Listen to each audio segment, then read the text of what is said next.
ایک وقت تھا کہ سٹیج کو بہت ہی مقدس تصور کیا جاتا تھا۔ یہاں پر کام کرنے والے فنکار خوف خدا رکھنے والے نیک دل اور بااخلاق کردار کے ہوا کرتے تھے۔ گو کہ یہ کام ان کے لیے کسی عبادت سے کم نہیں تھا۔ سٹیج کی دنیا سے ایسے فنکار بھی گزرے ہیں کہ ان کا کردار سب کے لیے باعث کامیابی بنا۔ دوسری جانب ناظرین بھی بہت ہی اعلیٰ ظرف ہوا کرتے تھے۔ بڑے بڑے دانشور سٹیج ڈرامہ دیکھنے کے لیے جایا کرتے تھے۔ یہاں تک کہ فیملیز کے لیے بھی بہترین تفریح سٹیج ڈرامہ ہی ہوا کرتے تھے۔ ہر ڈرامہ میں ایک سبق پوشیدہ تھا، لیکن وقت گزرنے کے ساتھ ساتھ ایک ناسور نے پورے سٹیج کو اپنی لپیٹ میں لے لیا، اور یہ ناسور فحش اور نازیبا ڈانس تھا، اور اس کا سبب کچھ ایسی اداکارائیں بنی جن میں سے بیشتر غریب گھرانوں سے آئی تھیں، اور وہ بہت ہی معصوم اور بھولی بھالی ہوا کرتی تھیں۔ لیکن انہیں عیاشی اور دولت کی ایسی لت لگی کہ انہوں نے ساری حدیں پار کر دیں۔ اس اندھے پن میں انہوں نے سٹیج کو تہس نہس کر کے رکھ دیا، یہاں تک کہ شریفوں کی زبان پر سٹیج ڈراموں کا نام بھی باعث شرمندگی بن گیا۔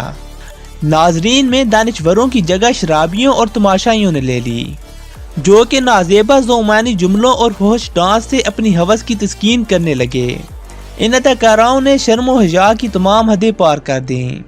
کچھ لوگ نرگس کو سٹیج پر ڈانس لانے کا ذمہ دار ٹھہراتے ہیں، اور اس بات میں کسی قسم کا دہرائی بھی نہیں ہے کہ نرگس اور اس کی بہن دیدار نے رقص کیا، مگر ساتھ ہی یہ بات بھی حقیقت ہے کہ بعد میں آنے والی اداکاراؤں نے رقص کو فحاشی کی جانب دھکیل دیا، اور آج کی ویڈیو میں ہم انہی رقاصاؤں کا ذکر کریں گے جو سٹیج پر فحش اور نازیبا ڈانس کا ذریعہ بنی۔ نمبر 1، آفرین خان۔ ناظرین، آفرین خان سٹیج کی انتہائی فحش اور نازیبا رقاصہ ہیں۔ انہوں نے بے پردگی کی تمام حدیں عبور کر رکھی ہیں۔ ایسی بے حیائی اور بے پردگی شاید انڈین ڈراموں اور فلموں میں بھی نہ ہو جتنی فحاشی آفرین خان سٹیج پر دکھاتی ہیں۔ آفرین خان نے اپنے جسم کی نمائش سے دولت اور شہرت تو حاصل کی، مگر وہ سٹیج کے لیے ایک بدنما دھبے سے کم نہیں ہے۔ آفرین خان نے اکاڑا سے اپنے کیریئر کا آغاز کیا تھا، جس کے بعد اکاڑا میں انہیں بہت ہی مقبولیت ملی، اور پھر اکاڑا کے بعد انہوں نے لاہور کا رخ کیا تو لاہور نے انہیں بے پناہ دولت سے نوازا۔ آج وہ ایک نہایت پرآسائش زندگی گزار رہی ہیں، بڑی بڑی گاڑیوں میں گھومتی ہیں، اور پرآسائش بنگلے ان کا مسکن ہے۔ لیکن جس سٹیج نے انہیں نوازا، آفرین نے اسے گندا کر دیا۔ آفرین خان سٹیج کے علاوہ سوشل میڈیا پر بھی اپنی نازیبا حرکات سے جانی جاتی ہیں۔ وہ فیس بک اور بیگو لائیو پر ناظرین کے سامنے ایسی حرکات کر گزرتی ہیں کہ بندہ کانوں کو ہاتھ لگائے۔ آفرین خان سٹیج سے بین بھی ہو چکی ہیں، لیکن ان کے چاہنے والے انہیں پھر سے سٹیج کی زینت بنا دیتے ہیں۔ ان کا شمار ایسی رقاصاؤں میں ہوتا ہے جن کے بے شمار عاشق ہیں، جو کہ انہیں بہت ہی مہنگے تحائف بھیجتے ہیں، اور آفرین خان دل کھول کر سب کے تحائف قبول کرتی ہیں۔ نمبر 2، سائمہ خان۔ سٹیج پر فحاشی کا دستے بازو بننے والی رقاصاؤں میں سائمہ خان دوسرے نمبر پر ہیں۔ سائمہ خان کو سٹیج کا سب سے متنازع نام قرار دیا جا سکتا ہے۔ انہوں نے بے حیائی اور بے پردگی کی تمام حدیں پار کر دی تھیں۔ ناظرین، سائمہ خان وہ اداکارہ ہیں جو وحشت اور ہوس میں اس حد تک پہنچ گئی تھیں کہ انہوں نے سٹیج پر فحش رقص کرتے ہوئے اپنی قمیض تک اتار دی تھی۔ اس کے بعد انہیں سٹیج سے مہینوں کے لیے بین کر دیا گیا، لیکن وہ اس قدر طاقتور ہیں کہ کچھ دنوں بعد ہی پھر سے سٹیج پر اپنے جلوے بکھیرنے لگیں۔ حیرانی کی بات یہ ہے کہ سائمہ خان ایک بہت ہی پڑھی لکھی خاتون ہیں۔ وہ ایک اچھے خاندان سے تعلق رکھتی تھیں، اور سائمہ خان کی پیدائش سیالکوٹ میں ہوئی تھی، اور سیالکوٹ ہی سے انہوں نے اپنی تعلیم حاصل کی، جس کے بعد انہوں نے پولیس میں نوکری اختیار کر لی۔ کچھ عرصہ تک وہ پولیس میں نوکری کرتی رہیں، لیکن پھر استعفیٰ دے کر لاہور آ گئیں، جہاں پر انہوں نے سٹیج پر کام کرنا شروع کر دیا۔ سائمہ خان نے سٹیج سے بے تحاشا دولت کمائی، لیکن وہ اپنا کردار بنانے میں ناکام رہیں، اور آج کل وہ سٹیج کو خیر آباد کہہ چکی ہیں۔ نمبر 3، ندا چودھری۔ ایک انتہائی غریب گھرانے سے تعلق رکھنے والی معصوم لڑکی ندا چودھری آج اس مقام پر پہنچ چکی ہے کہ انہیں سٹیج کی انتہائی فحش رقاصاؤں میں شمار کیا جا رہا ہے۔ انہوں نے اپنی گندی جگتوں اور رقص میں نازیبا حرکتوں سے بہت شہرت حاصل کر رکھی ہے۔ ندا چودھری کے ماضی اور حال میں زمین اور آسمان کا فرق ہے۔ وہ لاہور کی ایک انتہائی معصوم لڑکی تھیں۔ وہ غریب ضرور تھیں مگر عزت دار تھیں۔ وہ ایک ایسی دلیر لڑکی تھیں جنہوں نے اپنے والد کی بیماری کا سامنا کیا اور پھر اپنے گھر والوں کی کفالت کے لیے گھر سے نکلیں۔ ان کے ارادے تو اچھے تھے لیکن وہ نہ جانے اس راستے پر کیوں کر اور کیسے چل پڑیں۔ ایک وقت تھا کہ ندا چودھری پیدل اور کبھی رکشہ پر ڈرامہ کرنے جایا کرتی تھیں، لیکن آج وہ بیش قیمتی گاڑیوں کی مالک ہیں اور کروڑوں کے گھر میں رہتی ہیں۔ اس وقت ندا چودھری سٹیج کی امیر ترین اداکاراؤں میں شمار کی جاتی ہیں، جو کہ لاکھوں روپے کے کپڑے پہنتی ہیں۔ بیش قیمتی زیورات سجائے گارڈز کے حصار میں ان کی زہری شان و شوکت دیکھنے والوں کو سحر میں مبتلا کر دیتی ہے۔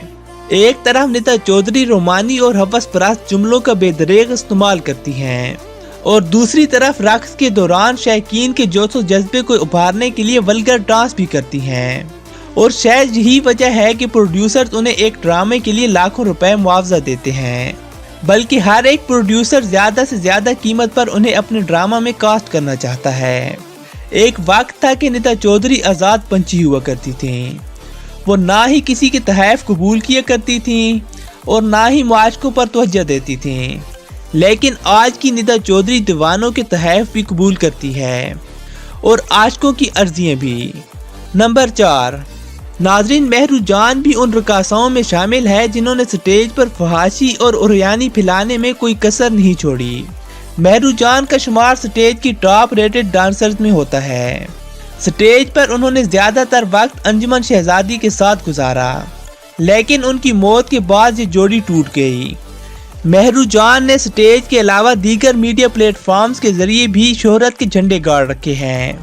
انہوں نے جسم دکھاؤ کے نام سے ایک سی ڈی بنائی، جس میں انہوں نے انتہائی کم کپڑے پہن کر ہوس پرست سا ڈانس کیا تھا، لیکن حد ہے دیکھنے والوں پر، کیونکہ اس سی ڈی کی 3 ملین کاپیاں فروخت ہوئیں۔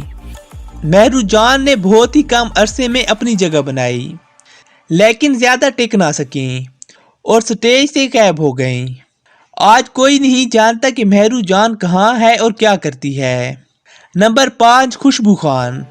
فحاشی اور عریانی کی روایت کو آج معروف اداکارہ خوشبو آگے بڑھا رہی ہیں۔ خوشبو اس وقت سٹیج کی ہائیسٹ پیڈ اداکارہ ہیں۔ ان کا ڈرامہ دیکھنے کے لیے شائقین بڑی مسافت طے کر کے آتے ہیں اور مہنگے سے مہنگا ٹکٹ خرید کر پہلی رو میں بیٹھ کر ڈرامہ دیکھتے ہیں تاکہ خوشبو کو زیادہ قریب سے دیکھ سکیں۔ سوشل میڈیا پر ان کے ڈراموں کی ریکارڈ ریٹنگ آتی ہے۔ ناصر چنیوٹی اور ظفری خان کے ساتھ ان کی رومانوی نازیبا اور اخلاقیات سے عاری جملوں کو بہت پسند کیا جاتا ہے، جس میں ہوس کے جذبات کو براہ راست ابھارا جاتا ہے۔ جگتوں کے علاوہ خوشبو ولگر ڈانس بھی کرتی ہیں۔ خوشبو نے فلموں سے اپنے کیریئر کا آغاز کیا تھا۔ کافی مشہور فلموں میں انہوں نے کام کیا، لیکن وہ صف اول کی اداکارہ نہیں بن سکیں۔ فلموں کے بعد انہوں نے اپنے خواب پورے کرنے کے لیے سٹیج کا رخ کیا۔ سٹیج نے انہیں سوچ سے بھی زیادہ نوازا۔ ان کے تمام خواب پورے ہوئے جو کہ انہوں نے کبھی دیکھے تھے۔ خوشبو نے سٹیج سے بے پناہ دولت کمائی اور اب ان کا شمار امیر ترین سٹیج اداکاراؤں میں ہوتا ہے۔ خوشبو نے بے شمار ڈراموں میں کام کر رکھا ہے اور وہ ایک ڈرامے کا 10 لاکھ سے زیادہ معاوضہ وصول کرتی ہیں۔ خوشبو الفلاح تھیٹر میں کافی عرصہ سے کام کر رہی ہیں، جو کہ لاہور کا مقبول ترین تھیٹر ہے۔ خوشبو نے معروف اداکار ارباز خان سے شادی کی ہے۔ ارباز خان ٹی وی اور فلموں کے معروف اداکار ہیں اور آج کل پشتو فلموں میں زیادہ محنت کر رہے ہیں۔ دونوں نے پسند کی شادی کی۔ پہلے تو دونوں کے گھر والوں نے مخالفت کی، لیکن پھر دونوں کی ضد کو دیکھتے ہوئے بعد میں ان کی شادی کرا دی گئی۔ شادی کے بعد ارباز نے خوشبو کو تھیٹر پر کام کرنے سے منع نہیں کیا اور وہ ابھی تک سٹیج پر کام کر رہی ہیں۔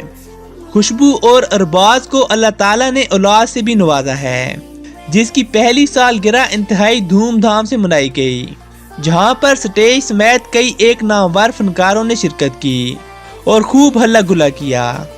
سالگرہ پر افتخار ٹھاکر اور نسیم وکی کا ڈانس تو مشہور ہوا، لیکن ساتھ ہی دو رقاصاؤں کی لڑائی بھی مشہور ہوئی۔ اگر آپ جاننا چاہتے ہیں کہ خوشبو کے بچے کی سالگرہ پر کن رقاصاؤں میں لڑائی ہوئی تو سکرین پر موجود ویڈیو پر کلک کریں۔ اسی کے ساتھ ہی ویڈیو کا اختتام ہوتا ہے۔ اگر یہ ویڈیو پسند آئی ہے تو مسٹر حیات کو لائک، شیئر، سبسکرائب اور کمنٹ ضرور کیجیے، اور ہمیں اجازت دیجیے، ملتے ہیں اگلی ویڈیو میں، تب تک کے لیے اللہ حافظ۔